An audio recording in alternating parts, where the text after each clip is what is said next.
রাধে রাধে সবাইকে। তো এটা একদম এত ইমার্জেন্সিতে অর্ডারটা আসলো যে কি বলবো, আর 1 ঘন্টায় কি আর কেক বানিয়ে দেওয়া যায়?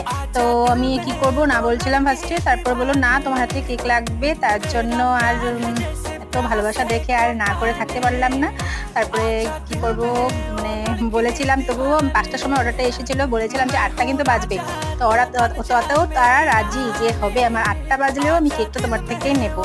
তো কি করব, মানে তারপরে তো বানাচ্ছি, আর কোনো ডিজাইন মাথায় আসছে না। মেয়ে বলছে মা শর্টকাট কিছু বানিয়ে দাও, কোনো কিছু হবে না, ওরা কোনো চাহিদা রাখেনি। আমি বললাম হ্যাঁ তাই তো, ঠিকই, তো শর্টকাটে বানিয়ে দেবো। তো শর্টকাটের মধ্যে বানিয়েছি। তোমরা সবাই কিন্তু বলবা যে কেকটা কিরকম হয়েছে। আর সব যারা আমার ভিডিও দেখে কেক অর্ডার দাও, তাদেরকে বলছি তার তোমরা প্লিজ চেষ্টা করবা অল্প একদিন আগে, না হলে সকালে অর্ডারটা দিতে, তাহলে মানে কেকটা একটু ভালো করে ডিজাইন করতে পারি। তো সবাইকে টাটা, কেমন হয়েছে বলবা কিন্তু।